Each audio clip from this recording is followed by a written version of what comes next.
So let's talk about actual clothing. So this is a collarless shirt right here. This is a reproduction by K Canvas, which K Canvas you may be familiar with, as they make a whole bunch of stuff and it gets sold off at on Soldier of Fortune. Not sponsored. I don't know how many times I'm going to have to say that. But I believe they are the only ones that are making a reproduction of this collarless shirt, to my knowledge. So you've got cuffs on the, what would you call this, like the arm? Cuffs on the arm. Not bad. So collarless shirts. So it's green serge style of material. As you can see, just open it up. Buttons are very stiff. You see, green serge. There's the label that they put in there, because yeah, they put the label in there just so you could sell it off and say it's original, but it's not. So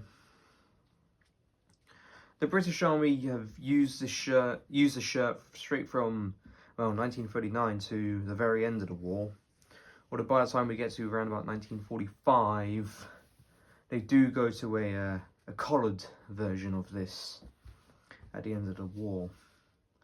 So yeah, they go to a collared version, but as you can see, it's a pretty long garment.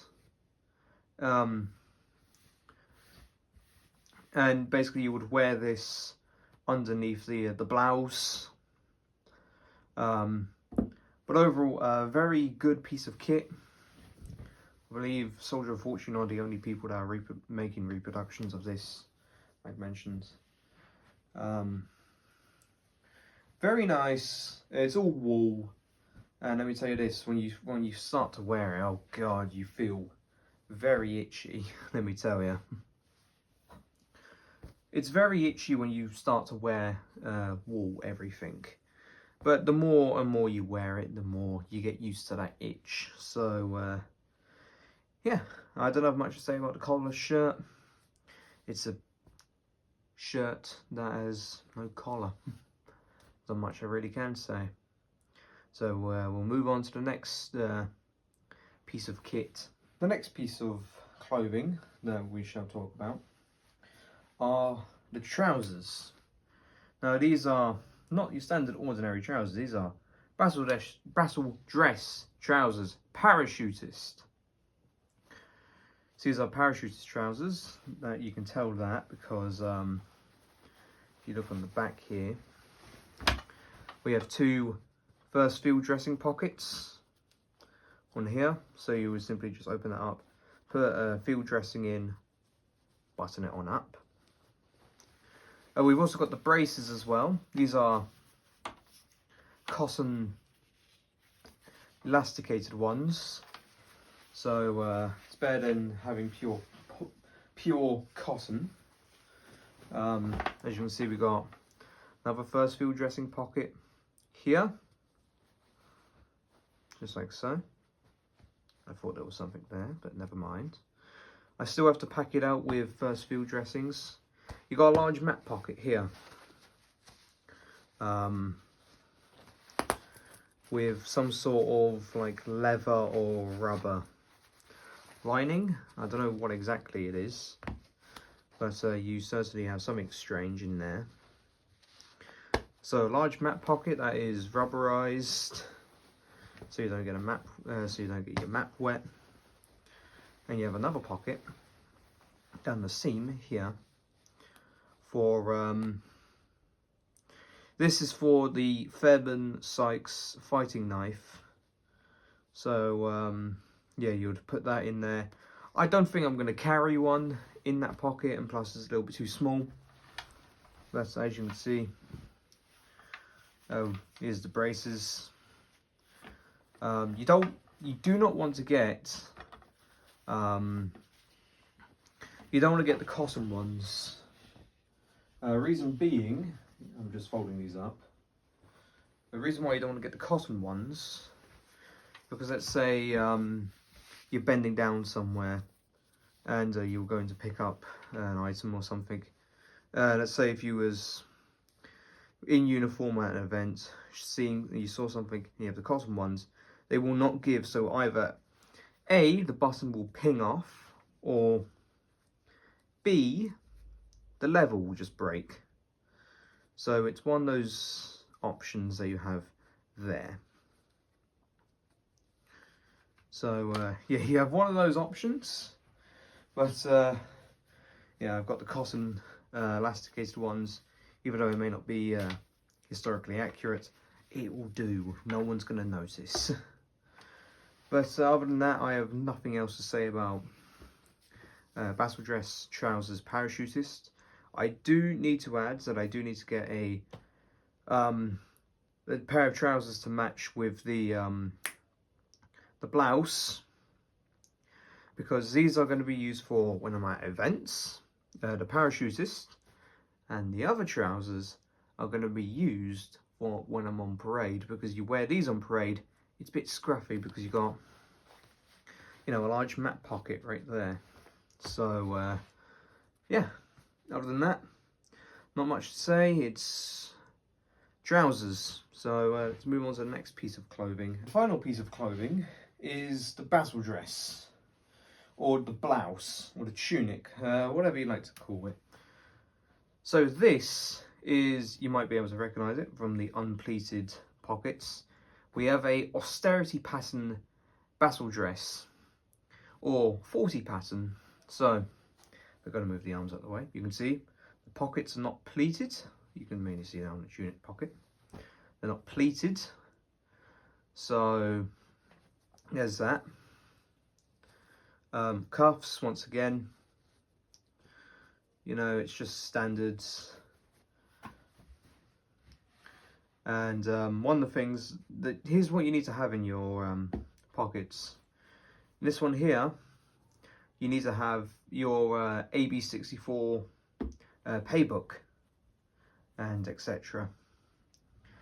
So of course, and also with this, you have a collar. So it's done up by 2 metal hooks. Something else that is interesting was actually the inside. There's nothing interesting about the inside except from the label there. The austerity pattern was the most worn pattern of Battledress used on, and it was the most used on D-Day. Of course, it would have been austerity and the earlier 37 pattern, but the austerity was seen more by well, British infantry storming the beaches. Also, I do believe the Canadians used it as well. Not too sure. But the Canadians, they had their Battledress as well. Something else you might have noticed, these holes on the back here. These holes are actually so you can button this up and attach it to the trousers, which is interesting. But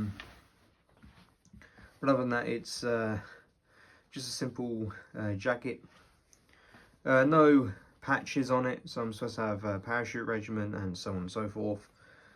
But other than that, it's an austerity pattern Battledress. Also made by made by K Canvas, sold by Soldier of Fortune, not sponsored.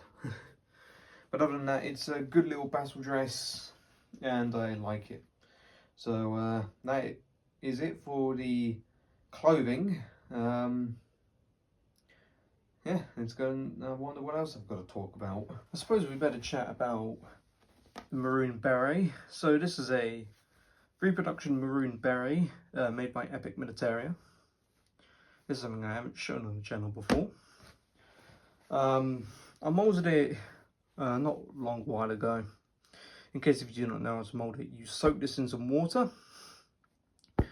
First of all, you would actually untie. You'd have two little, you would have a knot and two little strings that come off here. You would untie it, take the beret, you'd have it like this, put in some water, you'd soak it for a bit.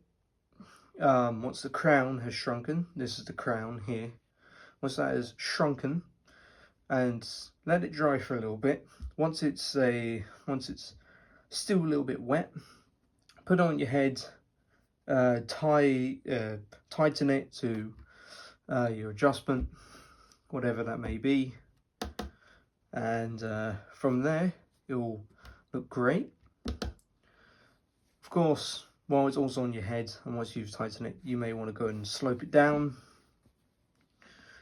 to give it this this iconic beret sloped down shape, just like so.